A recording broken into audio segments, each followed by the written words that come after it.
All right, here we go. Covering chapter 13, which is individuals who are hard of hearing, deaf, or deaf-blind. So this is probably one of my most passionate disability categories that we cover throughout the semester. And so here's a picture on the upper left where I am tactily signing to an athlete who is deaf-blind, who used to come to our Capabilities PA, and we are actually on the rock wall that's right outside of the pool building here at Westchester University. So we're going to review lots of terms as we cover deaf, hard of hearing, and also deaf-blind. And so when we talk about deaf or deafness, it's a hearing loss which is insufficient for comprehension of auditory information, and that could be with or without the use of a hearing aid, right? So I like this image to the left that says, my eye is my ear, my hand is my mouth. So majority of individuals, when we talk about being deaf, many of them will access language through sign language. So when we look at IDEA, Individuals with Disabilities Education Act in 2004, it defines individuals or students who are deaf as having a hearing loss so severe that the individual is unable to process language through hearing with or without the use of an amplification device. And that loss must be severe enough to adversely affect the student's educational performance. So reflecting back to when we covered vision loss and VI, right, that had with the use of support. But for our population defined as deaf, right, that's with or without the use of amplification. So why do you think that may be that for this educational definition, it includes both individuals or students who utilize amplification, hearing aids, cochlear implants, BAHAs, or those that do not? Don't worry, we'll cover the answer in a little bit. So IDEA also has a separate disability category for students that are hard of hearing. IDEA defines hard of hearing as a hearing loss that might be permanent or fluctuating.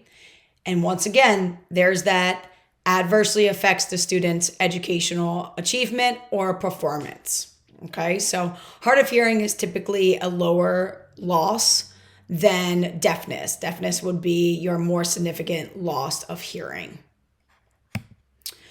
So let's dive a little bit more into terminology. Many times individuals will utilize DHH for deaf, hard of hearing. Sometimes you may see it as D/HOH, which is deaf/hard of hearing. But typically, majority of people will use the acronym DHH for deaf, hard of hearing.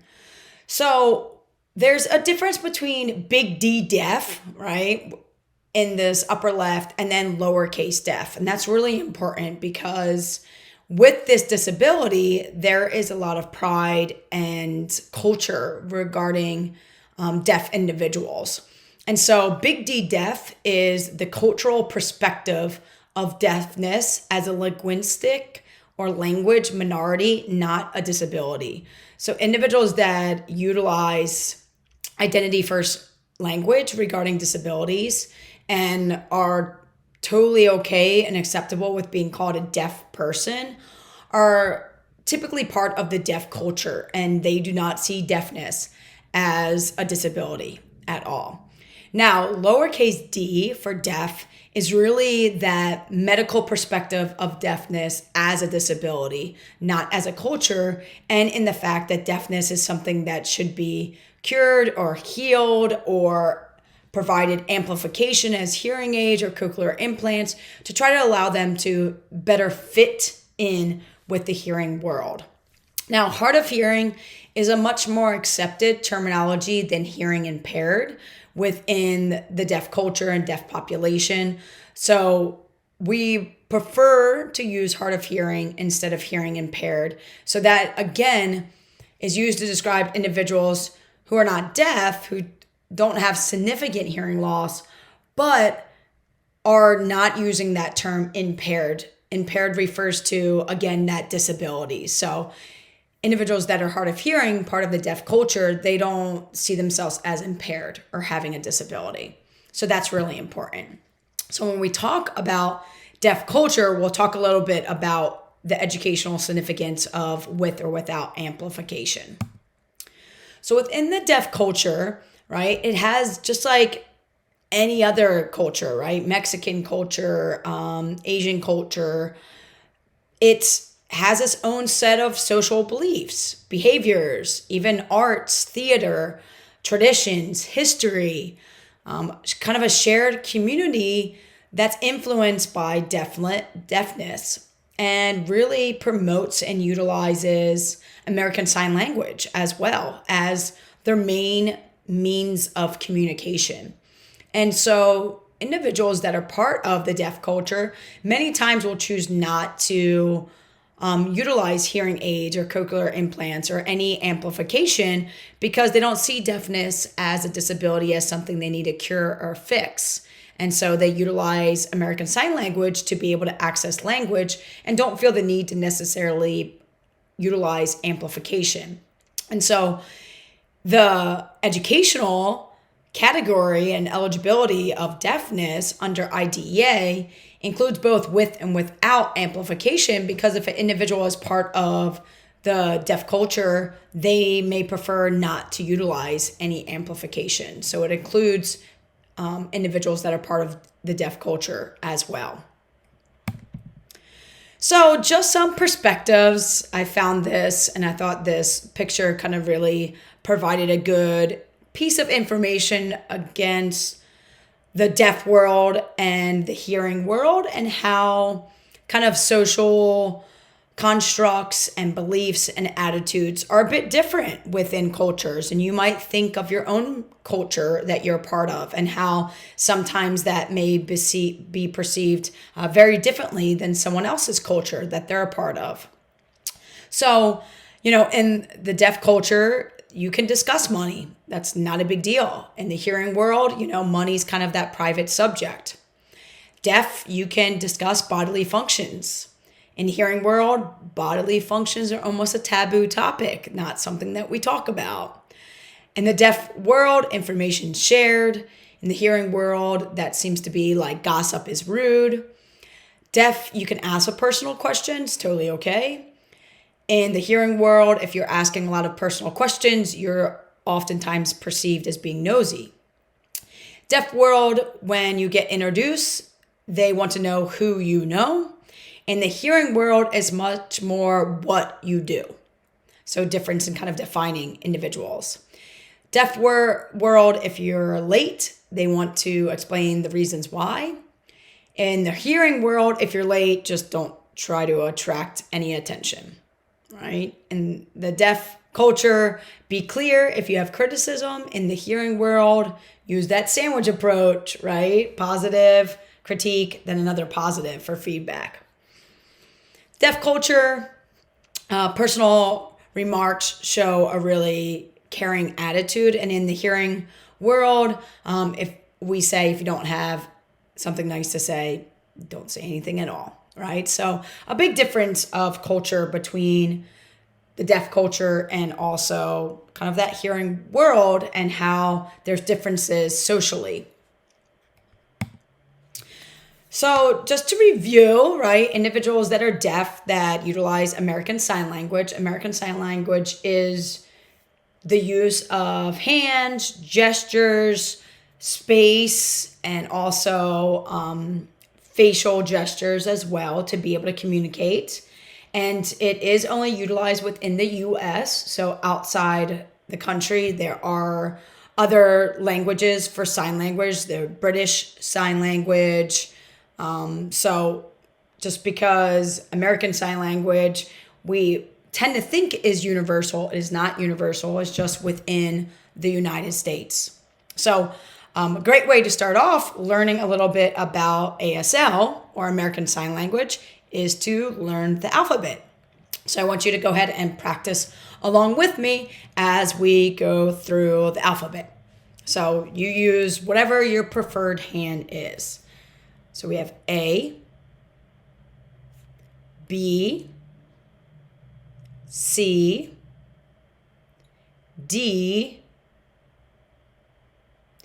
E, don't have a screaming E, all right, nice relaxed E, F, G, H, I, swoop that I, J, K, it's a bit tricky one, L, M, your thumb is under 3 fingers, N, thumb is under 2, O, P, so take your K, drop it down, P, Q, take your G, drop it down, Q, R, S, T, U, separate them, V, add a finger, W, X, Y, take your pointer, draw a Z. Excellent. So pause the video, rewind, practice utilizing the ABCs and being able to finger spell with your hands your name. So what are some communication methods for individuals that are deaf or hard of hearing? So there is the use of speech and speaking. There's also signed exact English, which would be signing every single word in English order and signing like at, the, so really signing every single word. There's also pidgin sign language, which we see being used a lot more, and that's taking sign exact English and it's really meshed with ASL. So there's a little bit of signed exact English kind of changing ASL. Then there's American Sign Language, ASL, close proximity sign. So that's the picture here on the screen where because of vision loss, and we'll get into deaf blindness in a bit, an individual might need sign close to them to be able to visually see the sign. There's tactile sign language, which is signing in a person's hand. And then there's also total communication, which is to be able to utilize your voice, speaking, and also signing at the same time. Okay, so that's total communication. And individuals have kind of preferences, and different schools also kind of have different philosophies as far as approaches when it comes to communication.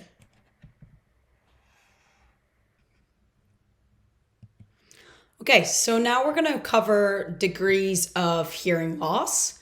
And maybe you've heard of the speech banana. There's a picture to the right that has kind of a yellow swoosh, which is called the yellow banana. The banana regarding where most of the sounds in English language for letters are going to exist within an audiogram. So we can see on the left-hand side of this graph is the intensity of the sound, which is measured in decibels or dB. So this is the hearing level or intensity of it. So rustling leaves would be pretty quiet, whispering. Then we start getting into like vacuuming and crying, which is like a moderate at about 60. Piano playing, truck driving by, mowing the lawn, chainsaw, 100, getting really loud. Then up to like 120 for a concert, a band, airplanes, sirens, firecrackers, right? So this is the intensity of it. Then across the top, right, so our x-axis is essentially the frequency, which is the pitch of the sounds. So we're talking about ones that are of kind of a higher level pitch and then also a lower level pitch. So we can see where, most of being able to hear language is going to exist in this yellow area for most sounds. So when we look at a mild degree of hearing loss, right, their hearing loss range is between 20 to 40. So 26 to 40, this is where they kind of start not really being able to hear those sounds. So depending where they are, they might miss some of the different sounds of speech, right?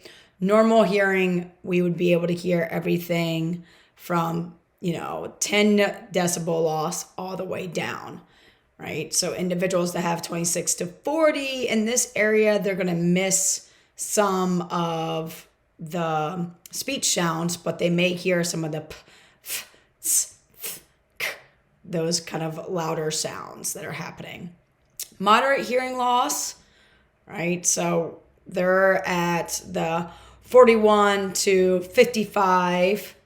So they're only really being able to hear kind of some louder crying, vacuuming. Severe hearing loss, 56 to about 70.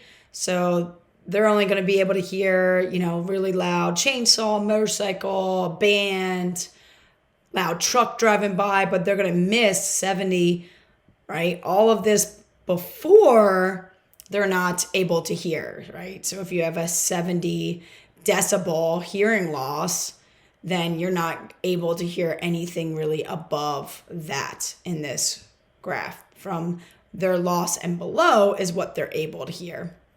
And then a severe hearing loss is typically anything around the 90 and above, right? So 70 to 90 is about severe, 90 and above is really profound deafness. So just be aware that audiogram looks at the decibels or intensity of the sound, how loud the sound is, but also the pitch or frequency of sound and what we're able to hear. It can get graphed. And typically, we will hear potentially differently in one ear or the other. So it gets tested on both our left ear and our right ear when we get audiograms done. So there's three main types of hearing loss. There's conductive, sensory neural, and then mixed. And for individuals that have hearing loss, 2/3 of deaf students have congenital, meaning that they are born with their hearing loss, and about 1/3 are acquired hearing loss. Most of individuals that have congenital hearing loss, most of that is typically sensory neural hearing loss. Could be mixed up with some conductive as also. So here's kind of a picture breakdown of the pinna, the outside of the ear, and then also all of the different organs and parts within the ear. So conductive hearing loss includes outer ear up to middle ear. They may have some hearing, they may use speech, and typically they'll benefit from a hearing aid or a BAHA, which is a bone-anchored hearing device. And that usually helps for individuals that don't have properly formed pinnas, which really catches all the sound waves. Then sensory neural hearing loss is inner ear hearing loss. So this is where the cochlea is in here. Here's the nerves kind of going to the brain that sends the sound waves to the brain for the brain to process. So sensory neural hearing loss, it has to do with the inner ear. Typically, those with sensory neural hearing loss will have a much higher degree of hearing loss. So they'll have limited hearing, most likely to use sign language. They may qualify for a cochlear implant. We'll talk a little bit more about that.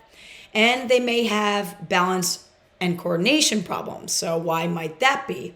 Well, in the inner ear are these three loops right here. These are your semicircular canals.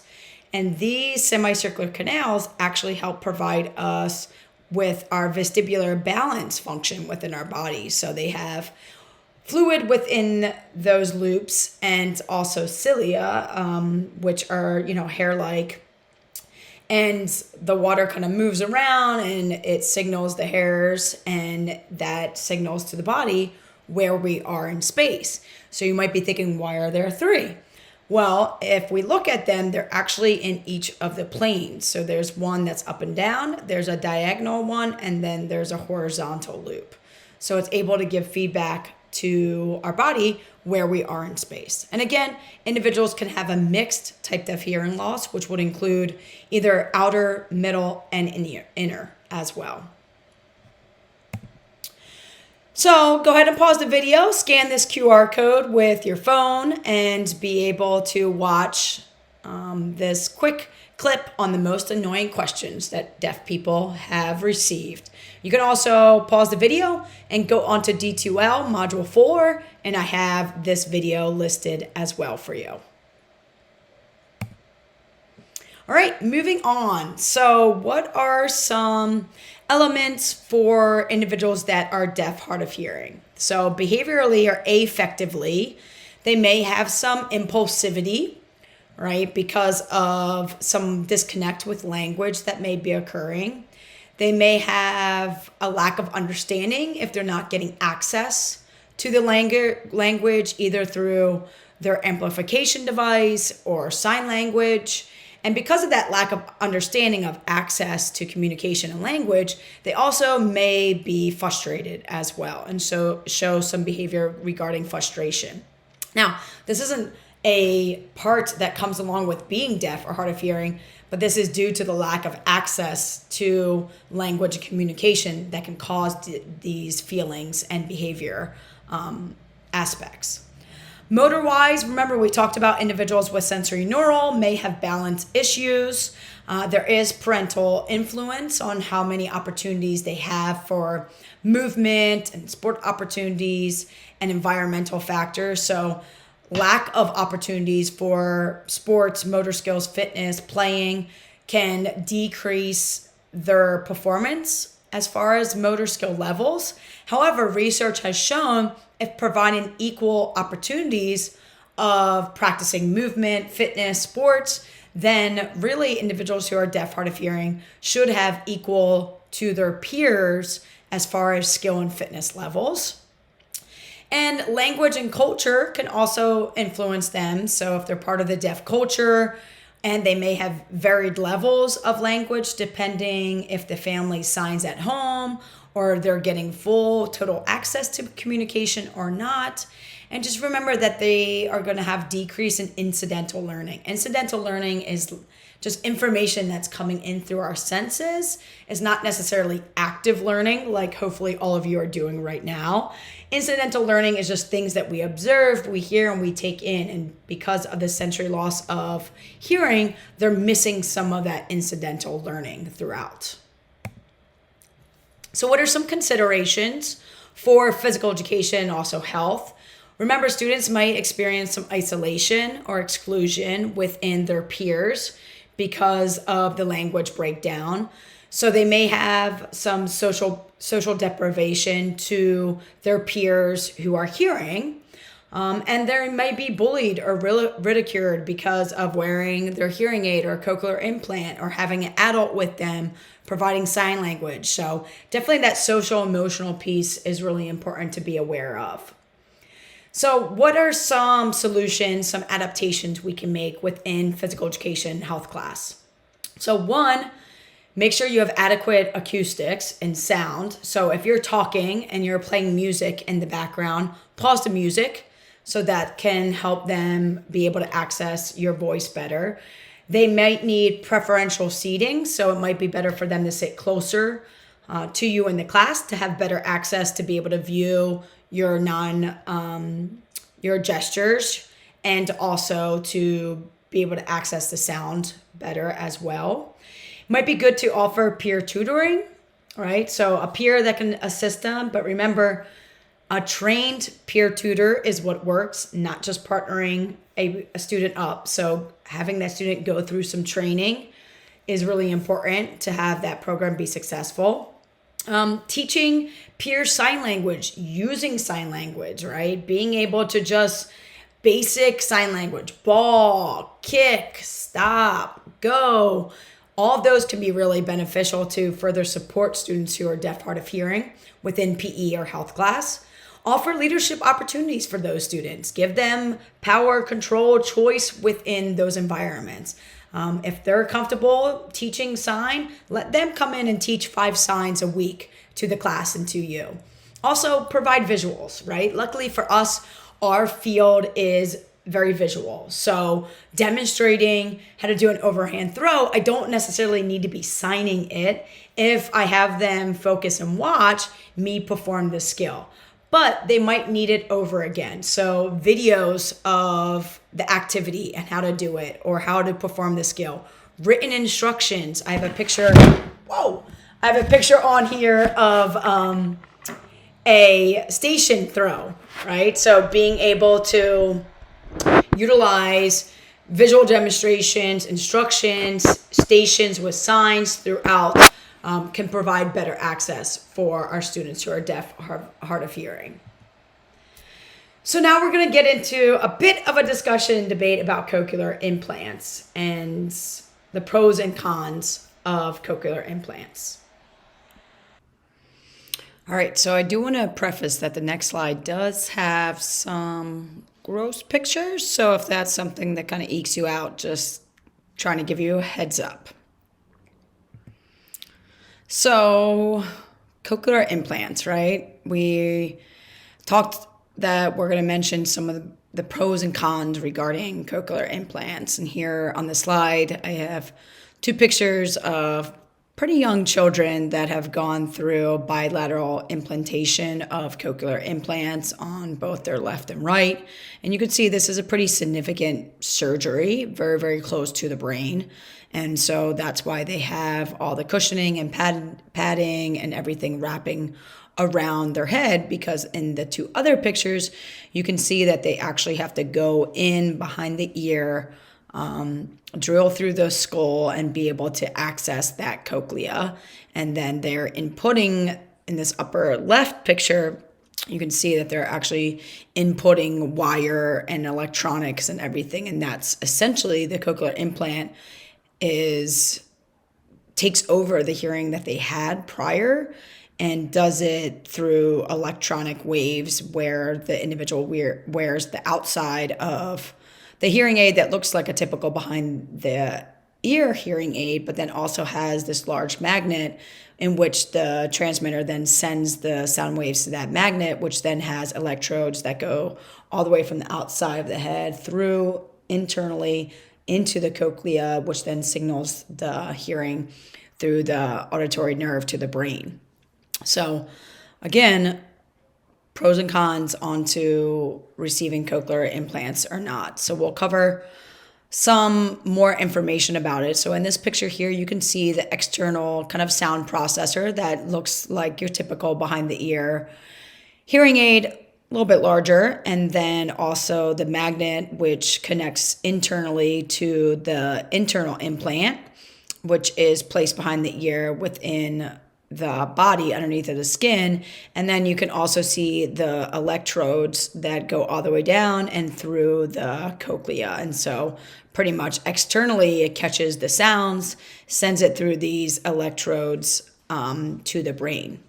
So one, for sure, have to be cautious with any contact sports regarding the implant. Also, it's important that majority of these devices are not waterproof, so you would have to remove them if you're doing an aquatics or swimming lesson.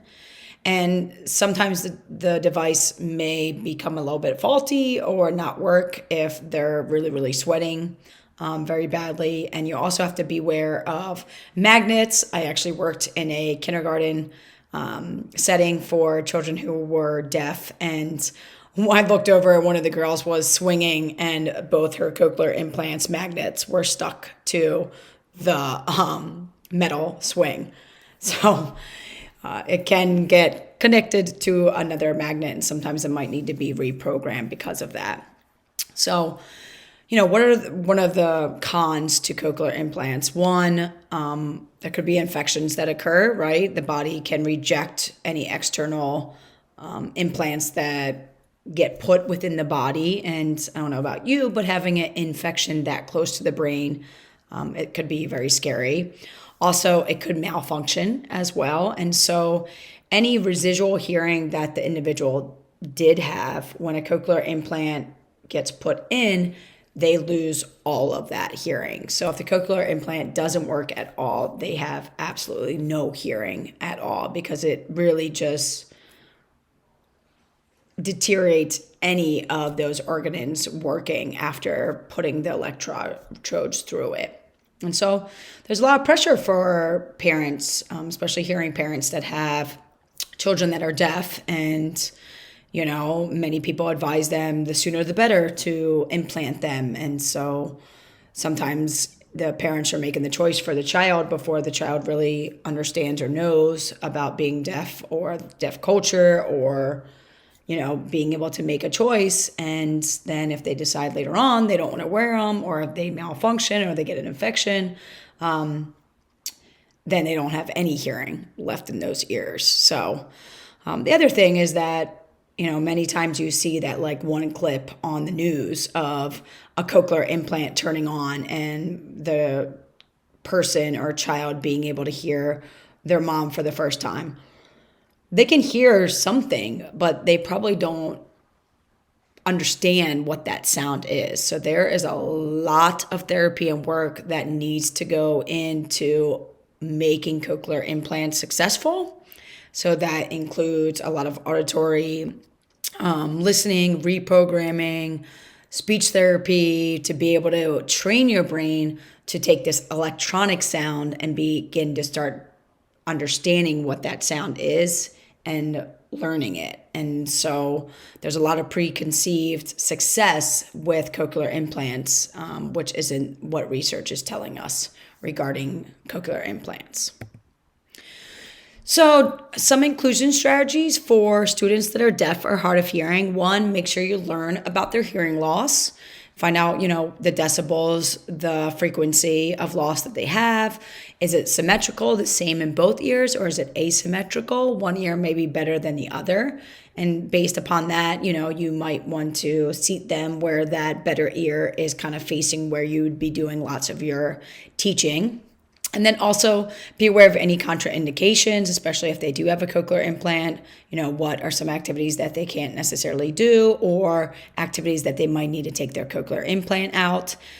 For me, even individuals with cochlear implants, I really think it's very important that they still learn sign language, especially if in the water and we need to communicate somehow.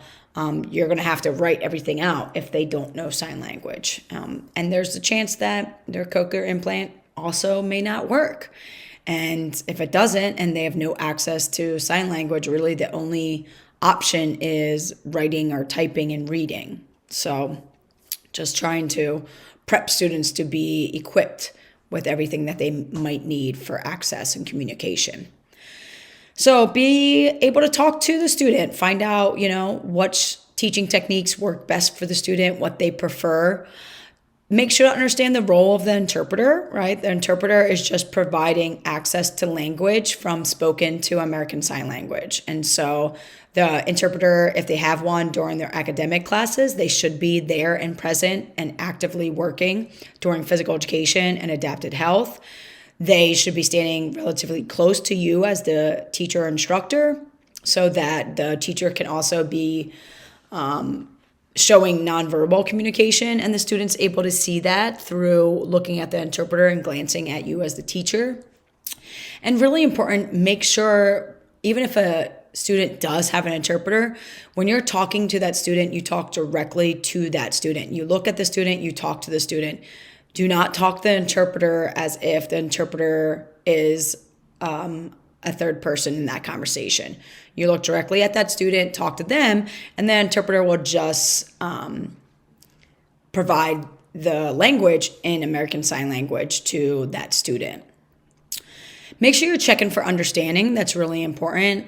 Your students who are deaf, hard of hearing may be saying, like, shaking their head as if they understand, but they might be totally lost. So making sure that you check for understanding is really important.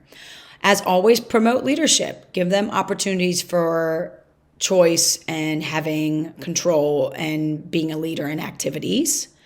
And learn sign language, right? Especially if the students willing to teach the class and you, that's great and can build an awesome relationship, but they may not want to. So, take it upon yourself to learn sign language. And I'll cover resources that are available. And teach that sign language to their hearing peers as well, because that's going to help really allow inclusion and that student to be an actual active member of their class. So we're going to go through some basic signs here. And, if there's any additional signs that you want to learn about, you can always ask me. And if I don't know it, I'll look it up and find out for you, or I will assign it to you. So first one is going to be good, good, bad, great, play, right? Remember what letter this is? Y, right? Play, wrong,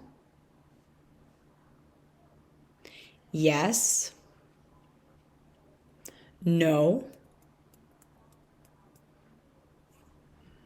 work, understand, thank you,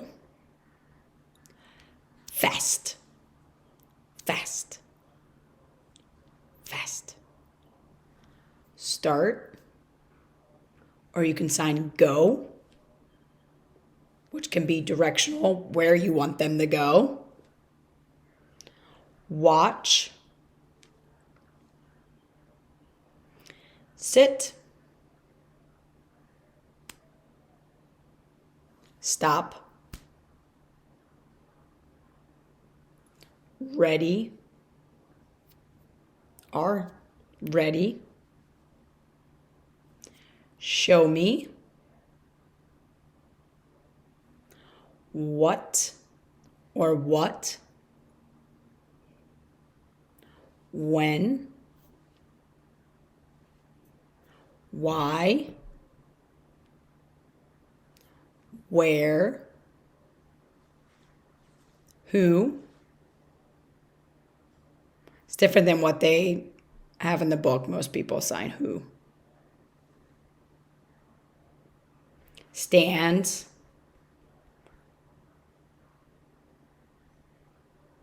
Pay attention. All right. So some resources, and definitely you want to learn a little bit more about deaf culture. There's the Deaf Performing Arts Network.